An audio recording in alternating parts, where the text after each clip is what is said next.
Assalamualaikum warahmatullahi wabarakatuh. Kami dari kelompok 2 akan mempresentasikan hasil diskusi kami tentang aspek hasil belajar ranah kognitif, efektif, dan psikomotorik.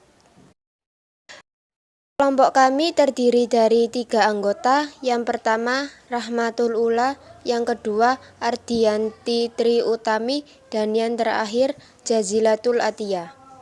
Langsung saja di sini saya akan membahas tentang domain atau ranah kognitif. Adalah ranah yang mencangkup kegiatan mental otak. Domain atau ranah kognitif ini terdiri atas 1. Aspek-aspek hasil belajar. A. Pengetahuan. Mencapai kemampuan ingatan tentang hal yang telah dipelajari dan tersimpan dalam ingatan. Pengetahuan berkenaan dengan fakta, peristiwa, pengertian, kaidah, teori, prinsip, dan metode. Misalnya, siswa mengetahui apa yang terkandung dalam Quran hadis. B. Pemahaman. Mencangkup kemampuan menangkap arti dan makna tentang hal yang dipelajari. C. Penerapan.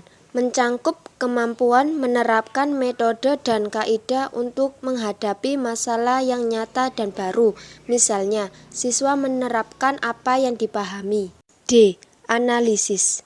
Mencangkup kemampuan merinci suatu kesatuan ke dalam bagian-bagian sehingga struktur keseluruhan dapat dipahami dengan baik. E. Sintesis. Mencangkup kemampuan membantu suatu pola baru. Misalnya, kemampuan siswa dapat menerapkan cepat menghafal Al-Quran. F. Evaluasi. Mencangkup kemampuan membentuk pendapat tentang beberapa hal berdasarkan kriteria tertentu. Materi yang kedua yaitu ranah efektif. Ranah efektif adalah internalisasi sikap yang menunjukkan ke arah pertumbuhan batiniah dan terjadi bila peserta didik sadar tentang nilai yang diterima. Kemudian mengambil sikap hingga menjadi bagian dari dalam dirinya dalam bentuk nilai dan menentukan tingkah laku. Hasil belajar efektif dibagi menjadi 5, yaitu A. Penerimaan yang mencakup tentang hal tertentu dan kesediaan memperhatikan hal tersebut, misalnya kemampuan untuk menyerap ilmu yang diberikan oleh guru, mata pelajaran Quran dan hadis. B. Partisipasi yang mencakup kesediaan memperhatikan dan berpartisipasi dalam suatu kegiatan, misalnya siswa yang mencontek waktu pelajaran berlangsung meskipun tidak ada pengawas.